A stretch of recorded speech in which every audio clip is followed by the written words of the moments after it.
বিসমিল্লাহির রহমানির রহিম। রব্বি ইশরাহ লি সাদরি ওয়াইসির লি আমরি ওয়াহলুল উকদাতাম মিন লিসানি ইয়াফকাহু কাওলি। আমরা গ্রাহামের গ্যাস ব্যাপন সূত্রের গাণিতিক সমীকরণ এবং তার সাথে আণবিক ভরের যে সম্পর্ক, সেই সম্পর্কগুলো আমরা প্রতিপাদন করেছিলাম। সেই সাপেক্ষে আমরা গাণিতিক একটা ম্যাথ দেখেছিলাম। আজকে আরও অনেকগুলো ম্যাথ দেখব আমরা। তো তার আগে একটা বিষয় আমরা একটু জেনে নিই যে এইরকম টাইপের একটা এমসিকিউ প্রায়ই আসে যে কোন জোড়ার বা কার কোনটির ব্যাপন হার সমান আসতে পারে, বা কোনটির ব্যাপন হার বেশি অথবা কোনটির ব্যাপন হার কম, এইরকম দেয়া থাকতেই পারে। তো যেমন ঢাকা ইউনিভার্সিটির একটা প্রশ্ন, দিস ইজ 0708 সেশনের একটা প্রশ্ন। এইটা যদি দেখি আমরা তাহলে এইরকম টাইপের ছিল। এ অপশনে this is carbon dioxide and this is nitrous oxide suppose. এছাড়াও বি অপশন, this is carbon dioxide and sulphur dioxide. এছাড়া দেখো সি অপশন, carbon monoxide and sulphur die oxide.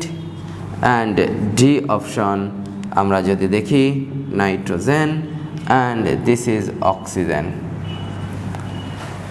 তাহলে এক্ষেত্রে আমাদের একটা বিষয় জানা ছিল যে ব্যাপন হারের সাথে সম্পর্ক ছিল আণবিক ভরের, তাই না বলো তো? তো আমরা এইটুকু দেখেছিলাম যে যে গ্যাস যত ভারী হবে, অর্থাৎ ভর যার যত বেশি হবে, তার ছড়িয়ে পড়ার হারটা কী হয়? কম হয়। ঠিক তাই মোটা মানুষ এবং চিকন মানুষের মতোই ব্যাপারটা, যে মোটারা দৌড়াতে কম পারে আর চিকনরা দৌড়াতে বেশি পারে। ঠিক তাই যে গ্যাস যত বেশি হালকা হবে তাদের ব্যাপন হার তত বেশি হবে। সো এখন আমাদের একটু দেখা দরকার, তার মানে আমরা ব্যাপন হারের সাথে আমরা এইটুকু জানবো যে এই গ্যাসগুলোর কোন সম্পর্কটা। এদের কিন্তু কোনো আয়তন দেওয়া নাই, এদের ছড়িয়ে পড়ার সময়টাও দেওয়া নাই, কিন্তু এরা যেহেতু আমাদের পরিচিত গ্যাস, সবগুলোর মলিকুলার ওয়েট অর্থাৎ আণবিক ভর এটা আমরা অটোমেটিক্যালি বের করতে পারবো। তাহলে সেক্ষেত্রে একটু দেখে নেওয়া দরকার যে আণবিক ভর আমরা জানি কার্বন ডাই অক্সাইডের নিশ্চয়ই তোমাদের জানা আছে, দিস ইজ 44। নাইট্রোজেনের তোমরা যেন 28 আর 16, এটাও যদি আমরা করি this is nitrous oxide, this is also 44। এরপর দেখো সালফার ডাই অক্সাইডের একটু দেখে নিই আমরা। সালফার ডাই অক্সাইডের 32 কত হয়? 64 হয়। নেক্সট একটু দেখো কার্বন মনোক্সাইড, দিস ইজ কত? 28। And nitrogen also 28 and oxygen this is কত বলো তো? 32। সো তাহলে এবার আমরা সবগুলোর আণবিক ভর যেহেতু জানতে পেরেছি, তাহলে আমরা এক্ষেত্রে বলতে পারি এটা 44, এটা নিশ্চয়ই কি 64, এটা 28, এটা কত? 64, এটা 28, এটা 32। শুধুমাত্র খেয়াল করে দেখো carbon dioxide and nitrous oxide, this is লাফিং গ্যাস, এই দুটার আণবিক ভর কি? সিমিলার, অর্থাৎ বোথ আর কি 44। সো যাদের আণবিক ভর বেশি তাদের ব্যাপন হার কম, কিন্তু যাদের আণবিক ভর তাহলে সমান যদি হয় তাহলে ব্যাপন হারও কী হবে?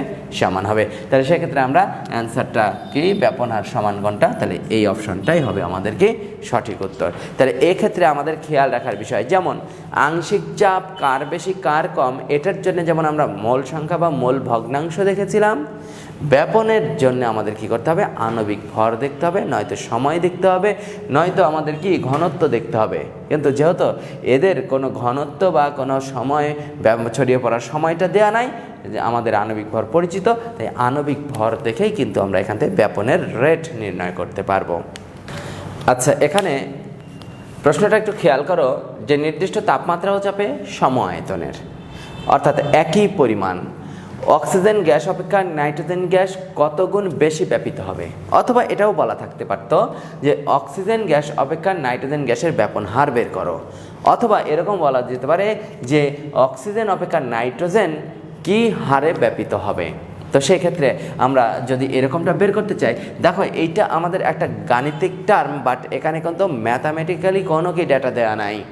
তাহলে সেক্ষেত্রে আমরা যদি এরকমটা বিবেচনাই করি, সাপোজ অক্সিজেনের ব্যাপন হার দিস ইজ R1 আমরা বিবেচনা করলাম, দিস ইজ আমরা যেহেতু সম আয়তনের এটা আমরা জানি না, তো সেক্ষেত্রে কত হারে ব্যাপিত হবে সেটা আমরা বের করবো। This is R of oxygen and this is R2, this is কার বলো তো? দিস ইজ নাইট্রোজেনের এইটা, আর এটা হচ্ছে অক্সিজেনের। তাহলে এই দুজনের মধ্যে কে কার চাইতে কত গুণ হারে ব্যাপিত হবে সেটা আমরা বের করব। ক্লিয়ার? সো এখন তাহলে আমাদের এখানে যেহেতু অক্সিজেন এবং নাইট্রোজেন আমাদের কি দিস ইজ পরিচিত গ্যাস, সো আমরা বলতে পারি অক্সিজেনের this is M of oxygen. M of oxygen, অক্সিজেনকে আমরা যেহেতু R1 দিয়ে ধরেছি তাহলে M1 আমি ধরে নিতে পারি, দিস ইজ কত আমরা জানি 32, অ্যান্ড দিস ইজ M2 নাইট্রোজেনেরটাকে আমরা বলতে পারি দিস ইজ 20 কত 8। সো এবার তোমাদের নিশ্চয়ই জানা আছে, দেখো তো R1/R2 ইজ ইকুয়াল √M2/M1, এটা নিশ্চয়ই জানা আছে তোমাদের। তো এখান থেকে যেহেতু আণবিক ভর আমাদের পরিচিত মান বা ডাটা এটা আমরা জানি, সো দিস ইজ M2 এর মান হচ্ছে 28 অ্যান্ড দিস ইজ কত 32, √R করলাম। সো এখানে টোটালি রুট করার পর যে মানটা আসে সেটা হচ্ছে কি 0.935। ওকে, সো এখান থেকে আমরা কিন্তু লিখতে পারি this R1 is equal this is 0.935 into R2। ওকে, তাহলে আমাদের এক্ষেত্রে আমরা বলতে পারি যে R1 কার ধরেছি অক্সিজেনের, তাহলে আমরা যদি R2 বের করতে চাই অর্থাৎ কি নাইট্রোজেন গ্যাস কত গুণ হারে ব্যাপিত হবে, তাহলে সেক্ষেত্রেও কিন্তু আমরা বের করতে পারবো। সো তাহলে এটাও আমরা সম্পর্ক বলতে পারি যে R1 এবং R2 অর্থাৎ নাইট্রোজেন এবং অক্সিজেন গ্যাসের ব্যাপন হারের যে সম্পর্ক সেটা হচ্ছে R1 ইজ ইকুয়াল এত গুণন R2। ওকে, এটাকে আমরা কিন্তু আরেকভাবেও করতে পারি, দিস ইজ এইভাবেও লেখা যেতে পারে। দেখো R2 ইজ ইকুয়াল তাহলে কত আসে দেখি একটু 1/0.935, সো দিস ইজ 1.069 গুণন R1। তার মানে দেখো এখান থেকেও ব্যাপারটা যদি আমরা সহজ করে লিখি, তার মানে আমরা বলতে পারি নাইট্রোজেন গ্যাসের ব্যাপন হার অক্সিজেন গ্যাসের চেয়ে 1.6069 গুণ বেশি। কথা কি বোঝা গেছে? তাহলে আমরা এইভাবেও কিন্তু দুটি গ্যাসের মধ্যে তুলনা করতে পারবো। তাহলে দেখো এখান থেকে আমাদের এই ম্যাথামেটিক্যাল টার্ম থেকে আমরা এখান থেকে কোনো ডেটা দেওয়া না থাকলেও আণবিক ভরের সাপেক্ষে কিন্তু আমরা একটা গ্যাসের তুলনায় আরেকটা গ্যাসের ব্যাপন হারের সম্পর্ক বা কে কত গুণ দ্রুত ব্যাপিত হবে বা কত গুণ আস্তে ব্যাপিত হবে সেটা আমরা কিন্তু লিখে দিতে পারবো। ঠিক আছে?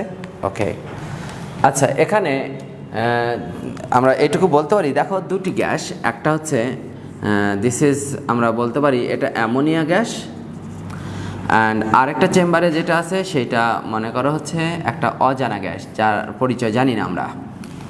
তো এখন এই অ্যামোনিয়া গ্যাস এইটার ডেফিনেটলি কী বলা হচ্ছে যে অ্যামোনিয়া গ্যাসের নির্গমনের হারের এত গুণ। তার মানে আমরা এইটুকু বলতে পারি যে অ্যামোনিয়া গ্যাস যে হারে নির্গত হয় তার চাইতে 2.9 গুণ প্রায় 3 গুণ বেশি হারে ব্যাপিত হয়, এইরকম একটা গ্যাস।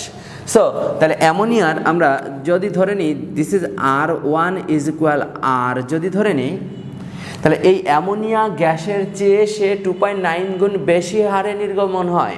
সো তাহলে কি আমরা বলতে পারি R2 ইজ ইকুয়াল 2.9 R1 বা R।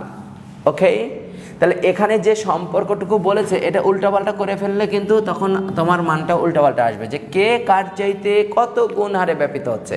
এখানে খেয়াল করো যে একটি অজানা গ্যাসের একটি ছিদ্র দিয়ে নির্গমনের হার, কার অজানা গ্যাসের নির্গমনের হার, ওই একই ছিদ্র দিয়ে অ্যামোনিয়া গ্যাসের নির্গমনের হারের এত গুণ, তার মানে অ্যামোনিয়ার চেয়ে এত গুণ বেশি। তাহলে এই অজানা গ্যাস অর্থাৎ অ্যামোনিয়ার যদি নির্গমনের হার R1 ইকুয়াল R হয়, তাহলে অজানা গ্যাস তার চাইতে 2.9 গুণ বেশি হারে ব্যাপিত হচ্ছে বা নির্গমন হচ্ছে। এইবার তাহলে খেয়াল করো এখানে আমরা অ্যামোনিয়ার আণবিক ভর দিস ইজ আমরা জানি 17, এবং তোমরা নিশ্চয়ই অজানা গ্যাস সেইটা জানো না, আমিও জানি না, সো এটা হোয়াট বের করব। তাহলে এখান থেকে সম্পর্ক আমাদের জানাই ছিল R1/R2 ইজ ইকুয়াল √M2/M1। এখান থেকে আমরা নিশ্চয়ই কি যদি এইটাকে তুলে দিই, দেখো তো খেয়াল করো আমরা এই ছাতাটা তুলে দিলাম, ছাতাটা তুলে দিলে ডেফিনেটলি স্কয়ার হবে, সরি ছাতাটা তুলে দিলে আমাদের এখানে স্কয়ার হবে। ক্লিয়ার? সো এখান থেকে একটু খেয়াল করো, তাহলে M2 আমরা অজানাটা যদি বের করতে চাই তাহলে M1টা এপারে এসে গুণ হয়ে যাবে। তাহলে R1 এর মান কত বলো তো? R1 এর মান ছিল R2 এর মান হচ্ছে 2.9 R, this is square and this is M1 এর মান 17। তাহলে এখান থেকে আমরা ডেফিনেটলি এটা কেটে দিলে দিস ইজ M2 এর মান কত আসে দেখে নিই একটু। ওকে, সো দিস ইজ মানটা আসে আমাদের টোটালি ক্যালকুলেটস করলে 2.02 এরকমটা আসে। তো এখান থেকে একটু খেয়াল করে দেখো, আণবিক ভর 2.02 এইরকম গ্যাস, তার মানে তোমাকে এখানে বলে দিতে পারে যে অজানা গ্যাসটার আণবিক ভর কত, বা অজানা গ্যাসটার পরিচয় কী বা কোন গ্যাস সেটা নির্ণয় করো। তাহলে সেক্ষেত্রে আণবিক ভর বের করতে পারলে আমরা নিশ্চয়ই সেই অজানা গ্যাসটার পরিচয়টা নির্ধারণ করতে পারবো। তাহলে অজানা গ্যাসের যেটা আসলো আমাদের হিসাব করে আণবিক ভর 2.02। তো 2.02 এই আণবিক ভর বিশিষ্ট নিশ্চয়ই যে অ্যাটম বা গ্যাস সেটাকে আমরা নিশ্চয়ই জানি হাইড্রোজেন গ্যাস, তাই না বলো তো? তাহলে এইভাবে তোমার অজানা গ্যাসের আণবিক ভর বের করতেও বলা হতে পারে, অথবা গ্যাসটার পরিচয় নির্ণয় করো বা গ্যাসটাকে নির্দিষ্টকরণ করো। তাহলে সেক্ষেত্রে কিন্তু আমরা এইভাবেই কিন্তু ম্যাথামেটিক্যালি কি সলভটা করতে পারবো, ঠিক আছে? তাহলে নিশ্চয়ই এই জায়গাতে সবচেয়ে বেশি প্রবলেম হয়, এই জায়গাতে অনেকে এই জায়গাতে ভুল করে ফেলে, মানে ঠিকঠাক যদি ঘটনাটা বুঝতে না পারো, তাহলে যেমন আমি R2 ইজ ইকুয়াল 2.9 আর লিখলাম, বা R1 যেহেতু R1 ইকুয়াল R, অনেকে আবার বুঝতে না পারার কারণে R1 ইকুয়াল 2.9 R2 এইরকম লিখে ফেলে। তাহলে এই জায়গাটা একটু খেয়াল রাখার বিষয় যে কে কার চেতে কত গুণ। কথা কি বুঝতে পেরেছো তোমরা? তাহলে এই জায়গাটা যদি তুমি ঠিকঠাক বুঝতে পারো, তাহলে তুমি এই সম্পর্ক যদি ঠিকঠাক না আসে, বলো তো, সম্পর্ক যদি তুমি এখানে ঠিকঠাক না বসাতে পারো, তাহলে অ্যান্সার কি ঠিকঠাক আসবে? কখনোই না। তাহলে এটা একটু আমাদের অবশ্যই খেয়াল রাখার বিষয়। এই ম্যাথটাতে খেয়াল করে দেখো যে নির্দিষ্ট তাপমাত্রা ও চাপে নির্দিষ্ট আয়তনের বিশুদ্ধ অক্সিজেন গ্যাসের বেরিয়ে যাওয়ার জন্য সময় লাগে কতটুকু? 75 সেকেন্ড। একই অবস্থায়, মানে এই নির্দিষ্ট তাপমাত্রা ও চাপেই সম আয়তনের 30% ওজন মিশ্রিত অক্সিজেন গ্যাস। আগেরটা ছিল পিওর অক্সিজেন, পরের কন্ডিশনে অক্সিজেন আছে তার সাথে 30% ওজন মিশানো আছে। এই নিঃসরণের জন্য 90 সেকেন্ড সময় লাগে। তাহলে এখন দেখো এই ওজন যে 30% আছে, তাহলে এই ডেটার সাপেক্ষে ওজনের আণবিক ভর এখানে কত হবে সেটা বের করা লাগবে। তার মানে ব্যাপারটা দেখো এরকম, একটা কন্টেনারে শুধুমাত্র অক্সিজেন আছে, দিস ইজ অনলি অক্সিজেন। এই অক্সিজেন এইটা যদি আমরা এখানে ছেড়ে দিই, নিঃসরিত হওয়ার সুযোগ করে দিই, তার বেরিয়ে যাওয়ার জন্য সময় লাগে 75 সেকেন্ড। ওকে, অ্যান্ড অ্যানাদার কন্টেনারে ওই একই পরিমাণ গ্যাস একই পরিমাণ গ্যাস, এখানে কতটুকু অক্সিজেন বলো তো? অক্সিজেন মেইনলি সবটুকুই, তবে 30%, জাস্ট 30%। এই মনে করো দিস ইজ 30%, আমি এইটুকু 30% বিবেচনা করছি। 30% এইটা হচ্ছে ওজন আছে, আর তাহলে বাকি এই 70%, দিস ইজ 70%, এইটা নিশ্চয়ই তাহলে কি বলো তো? This is oxygen. তাহলে আমাদের এখানে ডেফিনেটলি খেয়াল করে দেখো যে এই বিশুদ্ধ অক্সিজেনের বেরিয়ে যাওয়ার যা সময়, দিস ইজ T1 বলে নিতে পারি, অ্যান্ড আণবিক ভর this is M1, this is 30 কত? 2। ওকে, এবার এই টোটালটুকু, এই মিশ্রিত অংশটুকু বেরিয়ে যাওয়ার জন্যে যে সময়টুকু বেরিয়ে যাওয়ার জন্য সময়, সেটা হচ্ছে T2 বলতে পারি, দিস ইজ 90 সেকেন্ড। কিন্তু এবার একটু খেয়াল করো তো, এখানে টোটালি আমাদের এটা পিওর ছিল তাই তার আণবিক ভর বলতে পেরেছি, কিন্তু এখানে দেখো যে আণবিক ভর এখানে অক্সিজেন 70% আছে, তাহলে 70% আর এই 30%, তার মানে এখানে টোটালি আমাদের যে আগে ভরটা আসবে সেই ভরটা আমাদের বের করে নিতে হবে। সেই ভরের 30% আমরা বের করব বা 70% বের করব, তাহলে আমরা বলে দিতে পারবো যে কতটুকু ওজন বা কতটুকু অক্সিজেন। তাহলে আমাদের মোট কাজ হচ্ছে কি, এখানে যে আমাদের কার্যকর যে আমাদের আণবিক ভর হবে, অর্থাৎ দুইজনের মিশ্রণের কার্যকরী আণবিক ভর কত। শুধু যদি অক্সিজেন থাকতো তাহলে আমরা কিন্তু বলে দিতে পারতাম 32, কিন্তু এখানে কিন্তু অক্সিজেন পিওর অক্সিজেন না, এর সাথে কি আছে? ওজনও আছে। তাহলে এই দুইজনের কন্ট্রিবিউশনে, অর্থাৎ ভিন্ন শতকরা পরিমাণে তাদের যে কন্ট্রিবিউশন, তাতে তাদের কি কার্যকর আণবিক ভর কত, সেই কার্যকর আণবিক ভর M2 ইজ ইকুয়াল হোয়াট, এটাকে আমাদের বের করে নিতে হবে। তাহলে এইটা যদি বের করি, তাহলে বের করার পর তাহলে আমাদের কি আসবে দেখো তো, দিস ইজ, আমরা সূত্র পেয়েছিলাম, this is T2/T1 is equal root over M2/M1। খাতাটা খেয়াল করো তোমরা, গতদিন আমরা গ্রাহামের গ্যাস ব্যাপন সূত্রে আমরা এইটা প্রতিপাদন করে পেয়েছিলাম কিন্তু। তো এখান থেকে আমরা কিন্তু এইভাবেও লিখতে পারি যে আমাদের M2 ইজ ইকুয়াল T2/T1 তার উপর square and this is M1 লিখতে পারি আমরা। সো এখান থেকে ক্যালকুলেটস করলে আমরা যেটা পাবো, T2 this is 90 and this is 75, this is a square and this is কত 32। এখান থেকে ক্যালকুলেট করলে আমরা পাই দিস ইজ 46.08 মতো কাছাকাছি একটা মান পাওয়া যায়। তাহলে এই আণবিক ভর যেটা পাইলাম বলো তো, এটা কি শুধু ওজনের বা শুধু অক্সিজেনের? না, এর মধ্যে শতকরা দুইজনের যে উপস্থিতি, এটা 30% এবং 70% এই সামগ্রিক মোট আণবিক ভর কিন্তু এইটা দুইজন মিলে। তাহলে এখন এইটার মধ্যে, এখন মনে করো যে আমরা অনেক সময় এরকমটা করি না, দেখো তো, মনে করো একটা বিজনেস শুরু করলাম 10,000 টাকা দিয়ে, 10,000, এই 10,000 টাকায় আমার মনে করো লাভ আসলো 1 মাস পর 1,000 টাকা। আচ্ছা, এবার এই মূলধনটা ছিল 10,000 টাকার মধ্যে মূলধন ছিল আমার মনে করো ছিল হচ্ছে কত, এই 3,000 টাকা, আমার হচ্ছে 3,000, আর আমার পার্টনারের হচ্ছে কত 7,000।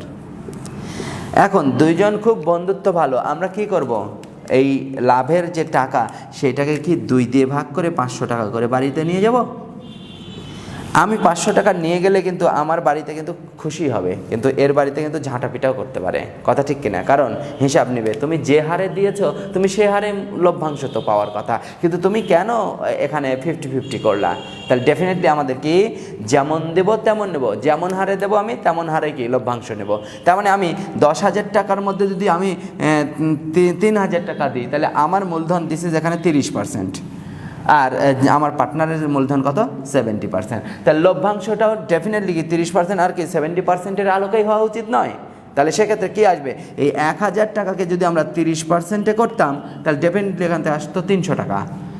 আর কি যদি 7,000 টাকা আমরা 10,000 মানে কি 10,000 টাকায় এ যেহেতু 7,000 টাকা দিয়েছে, তাহলে 70%-এর আলোকে কিন্তু আসে কত, এর 700 টাকা। তাহলে এইটা হইলে কেউই মন খারাপ করার কোনো কিছু ছিল না, আমি যেমন দিয়েছি মূলধন লভ্যাংশও তেমন পেয়েছি। তাহলে এখানেও ব্যাপারটা তাই যে আমাদের 46 এসেছে, দুইজন মিলে 46, 2 দিয়ে ভাগ করে কি 23 করে দিয়ে দিব না। তাহলে এক্ষেত্রে আমাদের কি করতে হবে, 30% এই ওজনের সাপেক্ষে এবং আমাদের 70% অক্সিজেনের সাপেক্ষে আমাদেরকে আণবিক ভরটাকে বন্টন করতে হবে। তাহলে সেক্ষেত্রে আমরা এইভাবে লিখতেই পারি, দেখো লিখো, ওজন এর আণবিক ভর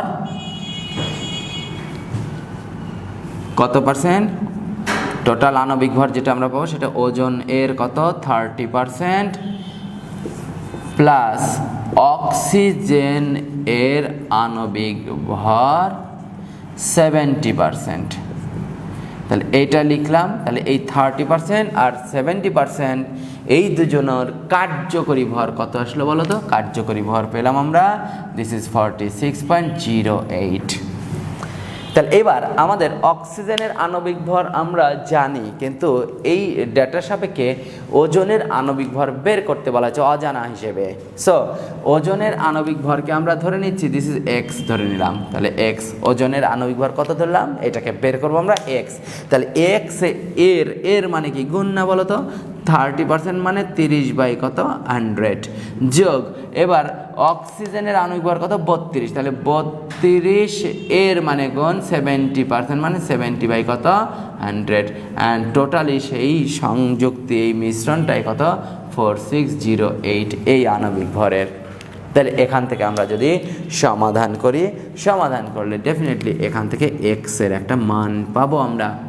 এখান থেকে ক্যালকুলেট করলে আমাদের যে মানটা আসে দিস ইজ 78.93 এইরকমটা মান আসে। তাহলে আমরা কি বলতে পারি যে এখানে আমাদের এই মিশ্রণের সাপেক্ষে ওজনের আণবিক ভর বের করতে বলা হয়েছিল, সেই ওজন অর্থাৎ O3 এর আণবিক ভর ইজ ইকুয়াল 78.93, অর্থাৎ এই ডেটার সাপেক্ষে মানটা আমাদের এরকমটাই আসবে। তাহলে নিশ্চয়ই আমরা বুঝতে পেরেছি যে আমাদের বিশুদ্ধ অক্সিজেন গ্যাসের নিঃসরণে একটা সময় দেওয়া ছিল এবং ওজোন মিশ্রিত অক্সিজেন গ্যাসেরও একটা নিঃসরণের সময় দেওয়া ছিল।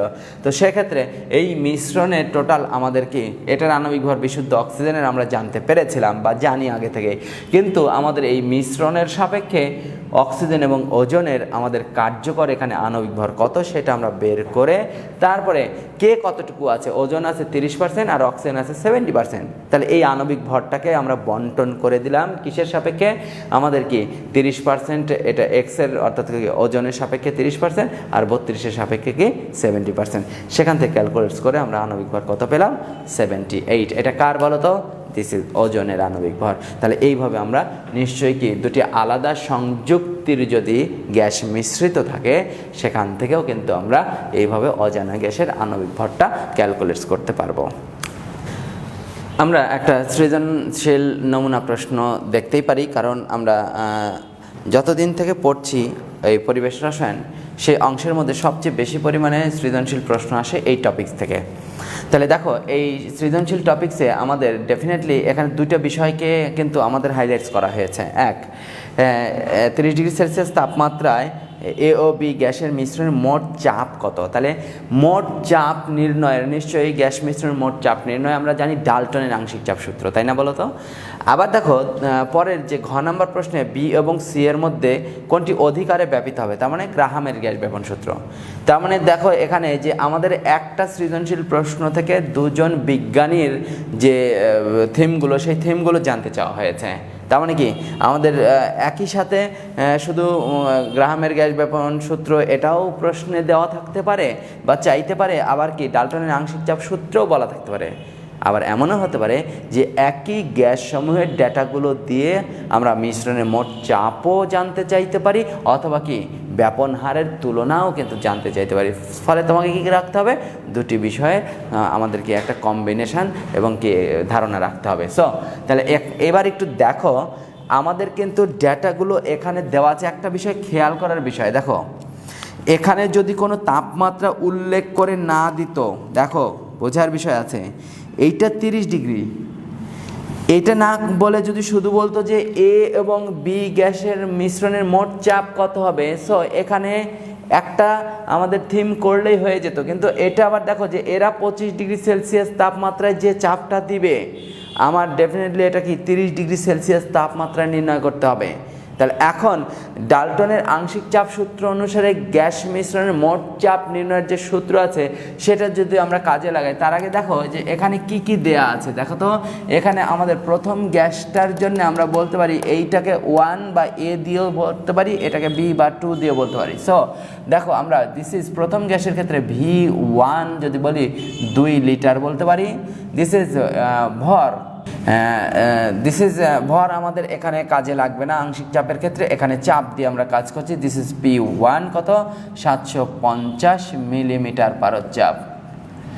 অ্যান্ড এখানে তাপমাত্রা দিস ইজ নট নিড, আমাদের এটাই দরকার আংশিক চাপ নির্ণয়ের ক্ষেত্রে বা মোট চাপ নির্ণয়ের ক্ষেত্রে P1 V1 P2 V2 এইগুলো আমাদের জানা দরকার। তো এখন দেখো দিস ইজ V2 এর মান তোমরা নিশ্চয়ই জানো যে আমাদের 1 ডেসিমিটার কিউব আর 1 লিটার দিস ইজ সিমিলার মান। সো আমরা এটা লিখতে পারি যে 1 ডেসিমিটার কিউব মানেই হচ্ছে কি 1 লিটার।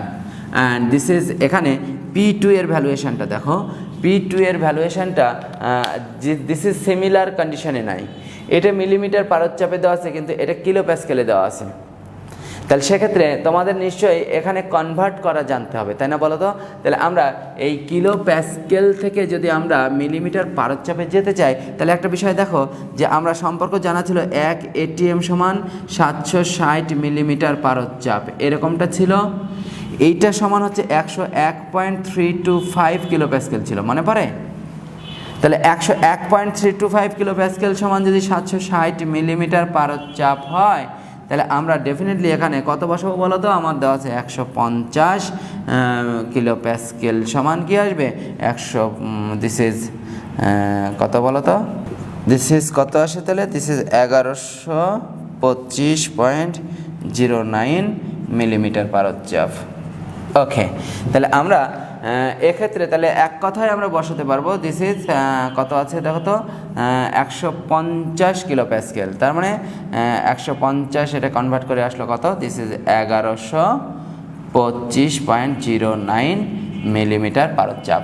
এছাড়াও কিন্তু আমরা দেখো একটা বিষয় খেয়াল করো, এটাকে কিন্তু আমরা এটিএমেও কনভার্ট করতে পারতাম, কিন্তু যেহেতু আমাদের একটা মিলিমিটার পারদ-চাপে দেওয়াই আছে, তাই আমরা আর কষ্ট না করে পরেরটাকেও কি মানে যদি আমরা এটিএম করি তাহলে এটাকেও এটিএম করতে হতো, এটাকেও করতে হতো, দুটো পরিবর্তন করতে হতো। তো এখন আমরা একটাকে করলাম, ঠিক আছে, কারণ একটা আমাদের দেওয়াই আছে। এবার আমাদের খেয়াল করো যে এখানে দুইটা গ্যাসকে যখন একটা পাত্রে মিশ্রিত করা হয়, মিশ্রিত করলে আমি একটা কথা বলেছিলাম খেয়াল করো যে এ ও বি গ্যাস মিশ্রণের মোট চাপ যদি মানে এই দুইজনকে মিশ্রিত করার জন্য যদি অন্য অ্যানাদার কোনো পাত্রে আমাদের কি করা হতো, প্রবেশ করানো হতো, মিশ্রিত করা হতো, তাহলে সেই পাত্রের আয়তন দেয়া থাকলে সেইটাই মোট আয়তন হতো। আর যদি এরকম হয় যে শূন্য পাত্রে বলা হচ্ছে অথবা গ্যাস দুটোকে স্টপ কর্ক খুলে দিয়ে মিশ্রিত করতে দেওয়া হচ্ছে, তাহলে বুঝে নিতে হবে যে মোট আয়তন বিবেচ্য হবে এই পাত্রের আয়তন আর এই পাত্র মিলে টোটাল আয়তন হবে। সো তাহলে আমরা ভি ইজ ইকুয়াল, দেখো ভি ইজ ইকুয়াল মোট আয়তন ইজ ইকুয়াল বলতে পারবো এটা হচ্ছে 2 লিটার আর এটা হচ্ছে 1 ডেসিমিটার কিউব মানে 1 লিটার। সো 2 আর 1 কত হবে বলো তো, দিস ইজ 3 লিটার বলতে পারি আমরা। এবং একটু খেয়াল করো এখানে আমাদের মোট চাপ পি ইকুয়াল বের করতে হবে মিশ্রণের মোট চাপ, তাহলে এখান থেকে আমরা নিশ্চয়ই বের করতেই পারবো this is P is equal P1 V1 plus P2 V2 by নিশ্চয়ই কি আসে ভি। এখন মানগুলো তোমরা নিজেরাই ক্যালকুলেট করতে পারবে, আমি একটু হেল্প করছি। দেখো তাহলে P1 এর মান দিস ইজ 750, V1 এর মান 2 যোগ P2 এর মান আসলো কত 1125.09 গুণন V2 এর মান কত এসছে বলো তো, this is 1 and last this is 2 and 1 equal 3। So মোট চাপ P এর মান কত আসে দেখি একটু, 1500 যোগ 1125.09 ভাগ 3 875। তাহলে টোটাল মান আসে ক্যালকুলেটিং মান দিস ইজ 875.03। কিসে আসবে বলতো, মোট চাপ, যেহেতু আমরা মিলিমিটার পারদ-চাপে ব্যবহার করেছি, সো এখানেও আমাদের কি মিশ্রণের মোট চাপ আসবে 875.03 মানে মিলিমিটার পারদ-চাপ। তো এইটাকে আমরা এটিএমে কনভার্ট করতে পারবো বা কিলো প্যাসকেলেও করতে পারবো। এখন প্রশ্নে যদি তোমাকে একটা বলেই দিত যে আমাদের মোট চাপ কিলো প্যাসকেলে কত হবে সেটা বের করো, আর যেহেতু বলা নাই তাই আমরা যে এককটা আছে সেই এককে হিসাব করেছি। তো এখন একটু বিষয়টা খেয়াল করো, এই মোট চাপটা কিন্তু আসলো আমাদের 25 ডিগ্রি সেলসিয়াস তাপমাত্রায়, তাই না বলো তো। তাহলে 25 ডিগ্রি সেলসিয়াস তাপমাত্রায় আমরা এটা পেয়েছি। এখন 30 ডিগ্রি সেলসিয়াস তাপমাত্রায় নিশ্চয়ই কি তাপ বাড়লে তাপের সাথে চাপের একটা নিশ্চয়ই সমানুপাতিক সম্পর্ক আছে, তাই না বলো তো। সো আমি যদি এইটাকে বিবেচনা করেই ফেলি যে 25 ডিগ্রি সেলসিয়াস তাপমাত্রার হচ্ছে চাপ হচ্ছে মোট চাপ এটা, তাহলে তাপমাত্রা T1 25 মানে 298 কেলভিন অ্যান্ড দিস ইজ এইটাকে এবার আমরা P1 বিবেচনা করছি, ক্লিয়ার। সো দিস ইজ কত 875.03 মিলিমিটার পারদ-চাপ। And another condition T2 30 degree Celsius তাপমাত্রা বলা হয়েছে, 30 মানে কত বলো তো 303 কেলভিন অ্যান্ড দিস ইজ ওই তাপমাত্রায় চাপ P2 কত হবে সেটা বের করতে হবে। তো নিশ্চয়ই আমরা এটাকে গেলোসাকের সূত্র ছিল তোমরা নিশ্চয়ই জানো, this is P1/T1 is equal P2/T2 এরকম ছিল না বলো তো। তাহলে এখান থেকে যদি আমরা বের করবো হচ্ছে P2, তাহলে this is P2 is equal P1/T1 গুণন T2 এরকমই আসে মনে হয়, তাই না বলো তো। গুড।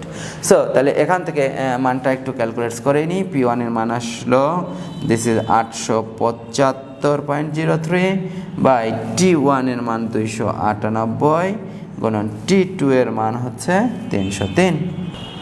875.03 গুণন 303 বাই 298। ওকে, দিস ইজ কত আসলো বলো তো, 889.71, দিস ইজ P2। ওকে, তাহলে আমরা এখান থেকে বলতেই পারি সম্পর্ক আমাদের জানাই ছিল যে P is proportional to T, এটা জানি আমরা কিন্তু। তাহলে দেখো আমাদের 25 ডিগ্রি সেলসিয়াস তাপমাত্রার চাপ আমরা যা পেয়েছি, 30 ডিগ্রি সেলসিয়াস তাপমাত্রা বাড়লে চাপ নিশ্চয়ই বাড়বে। তাহলে 30 ডিগ্রি সেলসিয়াস তাপমাত্রায় আমরা চাপ কিন্তু 889 পেয়েছি, ওটা ছিল 875, এটা 889 মিলিমিটার পারদ চাপ অবশ্যই বেড়েছে। তাহলে এইরকম অনেক সময় প্রশ্নে একটু এইরকম প্যাচ লাগিয়ে দিতেই পারে। অনেক সময় অনেক শিক্ষার্থী এই তাপমাত্রাটা খেয়াল করে না। এই তাপমাত্রাটা 30 ডিগ্রি খেয়াল না করার কারণে সবগুলো কিন্তু একই, তার মানে উত্তরটা কিন্তু এখানে রেখে দেয়। কই রাখলাম, দিস ইজ। তাহলে তুমি দেখো এটা 25 ডিগ্রিতে তুমি যে চাপটা পাবা নিশ্চয়ই 30 ডিগ্রিতে সেই চাপটা আসবে না, ডিফারেন্ট আসবে না বলো তো। তাহলে এটাকে তোমাকে খেয়াল করে 25 ডিগ্রিতে মোট চাপ বের করে 30 ডিগ্রিতে সেটা এই সম্পর্কে বা এই সূত্রে তোমাকে বের করতে হবে, ঠিক আছে। তাহলে আমরা এইভাবে প্রথম প্রশ্ন আমাদের ছিল গ নাম্বার প্রশ্নে যে এই দুটি গ্যাসকে মিশ্রিত করলে 30 ডিগ্রি সেলসিয়াস তাপমাত্রায় গ্যাস মিশ্রণের মোট চাপ কত আসবে সেটা আমরা কিন্তু বের করতে পেরেছি ডাল্টনের আংশিক চাপ সূত্রের মাধ্যমে এবং কি গে-লুসাকের সূত্রের মাধ্যমে, তাই না বলো তো। এখন আমাদের কিন্তু আরেকটা টার্ম রয়ে গেছে, সেটা কোনটা? বি এবং সি এর মধ্যে কোনটি অধিক হারে ব্যাপিত হবে। দেখো বি গ্যাস এবং সি গ্যাস এবার এই দুজনের সাথে তুলনা করতে বলা হয়েছে। অর্থাৎ কি এই গ্যাসটাকেও যদি আমরা ছিদ্র করে ছেড়ে দিই তাহলে এ নিশ্চয়ই নিঃসরিত হবে, এবং এখানেও নিশ্চয়ই একেও যদি ছেড়ে দিই এটাও নিঃসরিত হবে। তো এই দুজনের ব্যাপন হার বের করার জন্য আমাদের টার্মগুলো কি কি আছে দেখো। এখানে ঘনত্ব দেওয়া আছে, এর ঘনত্ব দেওয়া আছে, কিন্তু এর কিন্তু ঘনত্ব দেওয়া নাই। তাহলে ডেফিনেটলি আমরা দুইটার ক্ষেত্রেই তাহলে এর ঘনত্ব বের করতে হবে। তাহলে সেক্ষেত্রে সূত্র আমরা জানি R1/R2 the root over M2/M1 and this is কি বলো তো root over D2/D1। তাহলে আমরা এক্ষেত্রে দেখো ব্যাপন হারের সম্পর্ক কিন্তু আমরা আণবিক ভরের সাপেক্ষেও বলতে পারবো অথবা ঘনত্বের সাপেক্ষেও কিন্তু বলতে পারবো, কারণ আণবিক ভর যত বেশি হবে ঘনত্বটাও নিশ্চয়ই তার কি সমানুপাতিক হারে বেশি হবে। তাহলে কি যে কোনো একটা বের করলে আমরা সহজেই বলতে পারবো। তো ঘনত্বও বের করতে পারি, আণবিক ভরও বের করতে পারি। তো আণবিক ভর বের করাটা আমাদের জন্য এই ডেটার সাপেক্ষে সহজ হবে, দেখে নিই একটু। আচ্ছা, তাহলে আমরা ঘ নাম্বার প্রশ্নের জন্য প্রথমত আমাদের যে কাজটা করতে পারি, আমরা দুটি গ্যাসেরই আণবিক ভর অথবা ঘনত্ব বের করতে পারি।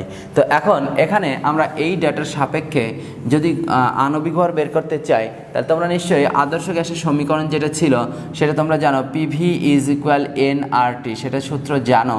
বা এখান থেকে আমরা যেটা করেছিলাম PV = WRT/, দিস ইজ কি এম, বিকজ এই এন এর পরিবর্তে W/M প্রদত্ত ভর বাই আণবিক ভর। এখন এখান থেকে M = WRT/PV তোমার যদি মুখস্থ থাকে তুমি ডাইরেক্ট তাহলে এটা মানটা বসিয়ে দিবা, আর যদি মুখস্থ না থাকে ভুলে যাও ইনস্ট্যান্ট, তাহলে সহজে আমরা এখান থেকে বের করে নিতে পারবো। তো এখন এখানে দেখো কি কি দেয়া আছে। এখানে ডেফিনেটলি আয়তন দেয়া আছে। আয়তন কত দেওয়া আছে দেখো তো, V = 1 লিটার দেওয়া আছে।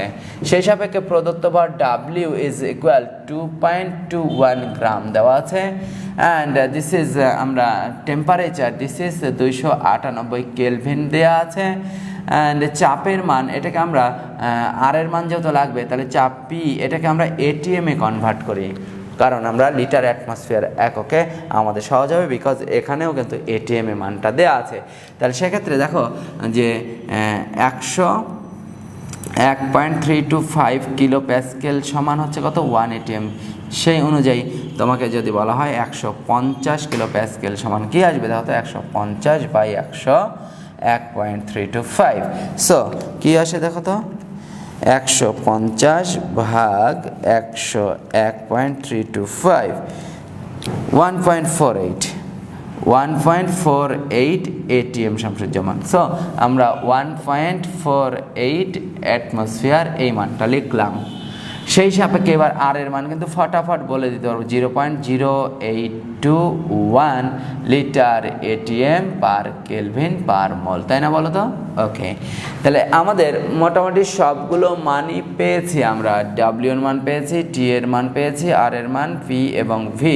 সো এখন এই মানগুলো বসালে এম ইজ ইকুয়াল, তাহলে ডাব্লিউ এর মান হচ্ছে 2 পয়েন্ট কত বলো তো 21, দিস ইজ আর এর মান 0.0821 অ্যান্ড লাস্ট তাপমাত্রা 298, নেক্সট বাই কত আছে দেখো তো, চাপের মান হচ্ছে 1.48 অ্যান্ড দিস ইজ ভি এর মান হচ্ছে 1 লিটার।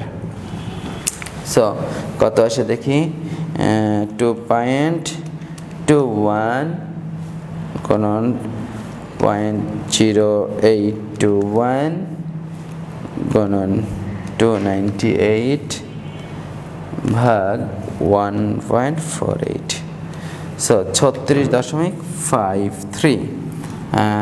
দিস ইজ এম, এটা আমি এম বি দিলাম, হ্যাঁ, বিকজ বি গ্যাসের এম বি, হ্যাঁ, এম বি বের করবো আমরা। কত আসলো 36.53। তাহলে এটা একটা আণবিক ভর আমরা পেয়েছি। এখন এখান থেকে আমরা দেখো নেক্সট আমাদের কিন্তু সি গ্যাস, সি গ্যাসের যদি আমরা বের করতে চাই, খেয়াল করো, সি গ্যাসের আমি বের করতে চাইলে এখানে আমার কি কি দেওয়া আছে, এখান থেকে আণবিক ভর যদি বের করি, দেখো তাপমাত্রা টি ইকুয়াল 0 মানে 273 কেলভিন, চাপ পি ইকুয়াল 1 অ্যাটমসফিয়ার দেওয়া আছে, ঘনত্ব ডি ইজ ইকুয়াল কত 1.25 গ্রাম পার লিটার, যেহেতু এটা লিটার এটা এটিএম, তাহলে আর এর মান 0.0821 litre ATM per kelvin per mole. Okay, so এখন দেখো তো যে আমাদের এখান থেকে যদি আণবিক ভর নির্ণয় করতে চাই, তাহলে ঘনত্বের সাথে একটা আণবিক ভরের সম্পর্ক আছে, D is equal P M by R T. এটা আমরা প্রতিপাদন করেও দেখিয়েছিলাম, তোমাদেরকে বের করে দেখিয়েছিলাম। তাহলে এখান থেকেও কিন্তু আণবিক ভর বের করা যায়, M is equal D R T by P, এরকম লেখা যায় না, দেখো তো। ওকে, যদি লেখা যায় তাহলে আমি এইটাকে এদিকে মানটা বের করি, দেখো, তাহলে এম ইজ ইকুয়াল ডি এর মান আছে 1.25, দেখা যাবে 1.25 গুণন আর এর মান 0.0821 অ্যান্ড তাপমাত্রা কত বিবেচনা করছি 0, তার মানে 273 কেলভিন অ্যান্ড নিচে কত চাপের মান কত পাচ্ছি আমরা, চাপের মান 1 atm 1। সো দিস ইজ, এটা এমসি ধরলাম, হ্যাঁ, যেহেতু সি গ্যাসের, তাহলে এমসি ইজ ইকুয়াল 1 দিয়ে ভাগ দেওয়ার কোনো তরকারি নাই, this is 1.25 0.0821 and 273, this is 28.01 মানে 28, হ্যাঁ। সো আমরা নিশ্চয়ই গ্যাস দুটোর পরিচয় কিন্তু পেয়ে গেছি। This is 36.5, this is HL gas হওয়ার সম্ভাব্যতা আছে and this is nitrogen gas হওয়ার সম্ভাব্যতা আছে, তাই না বলো তো? সো তাহলে এখান থেকে একটা পরিচয় পেয়েছি। আবার একটু দেখো এখান থেকে, তাহলে প্রশ্ন আমাদের কি চাওয়া হয়েছিল যে বি এবং সি এর মধ্যে কোনটির ব্যাপন হার বেশি।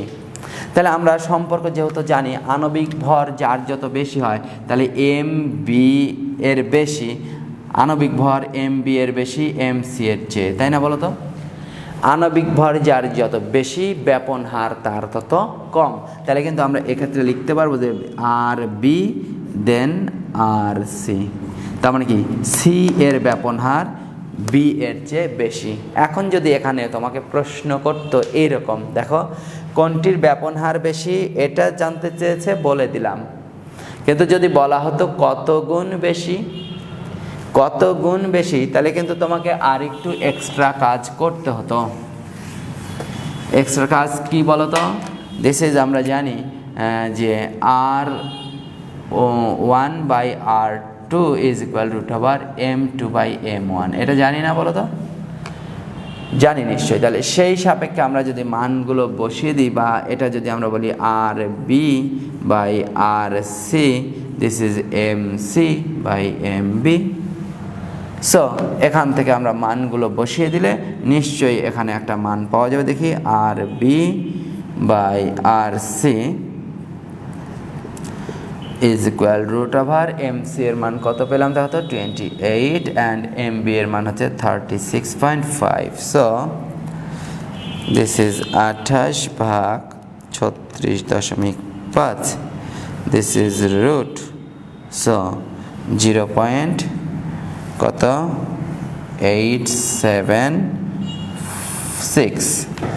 তাহলে আমরা এটাকে যদি আর বি 0.0876, সরি দিস ইজ 0.876 গুণন আর সি, তাহলে আমরা বলতে পারি যে আর বি এবং আর সি, তার মানে আর বি এর ব্যাপন হার কোনটা বেশি হবে বলো তো? আর সি বেশি হবে, তাই না? আর বি এর ব্যাপন হার 1-এর চাইতে কম হলে সেটা কি হয়ে যায়? কম হয়ে যায়, তাই না? বলতো 0.8 মানে কি? এটা 1-এর চাইতে কম, তার মানে আর বি এরটা কম আর আর সি এরটা বেশি। আর তুমি যদি উল্টা কাজ করতে দেখো 1 ভাগ 0.876, দিস ইজ 1.14। সো তখন আমরা লিখতে পারতাম আর সি ইজ ইকুয়াল 1.14 গুণন আর বি। তার মানে দেখো সি গ্যাসের ব্যাপন হার বি গ্যাসের চেয়ে 1.14 গুণ বেশি, ঠিক আছে? তাহলে আমাদের যেভাবেই আসুক না কেন এই সৃজনশীল প্রশ্ন থেকে আমরা কিন্তু যে কোনোভাবেই যেভাবেই দেওয়া থাকুক না কেন বি এবং সি এর মধ্যে ব্যাপন হার কার বেশি কার কম, অথবা কোনটা কার চেয়ে কত গুণ বেশি হারে ব্যাপিত হবে বা কত গুণ কম হারে ব্যাপিত হবে সেই সম্পর্কও কিন্তু আমরা বের করতে পারবো। তাহলে এখান থেকে যে সৃজনশীল প্রশ্ন আসে, প্রতি বছরই প্রায় একটা করে সৃজনশীল প্রশ্ন আসেই, এবং এই টপিকসটা খুবই গুরুত্বপূর্ণ।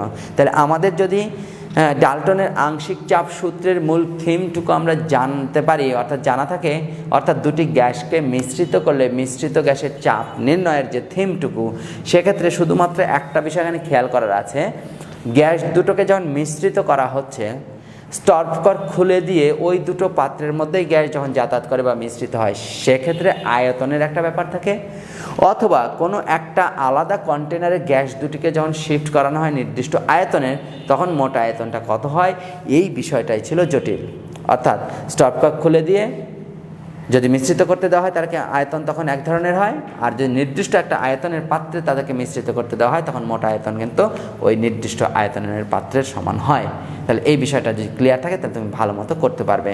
এবং গ্রাহামের গ্যাস ব্যাপন সূত্র অনুসারে আমরা থিম অনুযায়ী আমাদের সরাসরি আণবিক ভর বা সরাসরি ঘনত্ব দেওয়া নাই, আমাদের এখানে ডাটাগুলো দেওয়া ছিল, সেখান থেকে আণবিক ভর বের করলাম, এখান থেকে আণবিক ভর বের করে সেখান থেকে কিন্তু একটা জাজমেন্ট পাওয়া যায়, আণবিক ভর বেশি যার আসবে তার ব্যাপনের হার কম আসবে।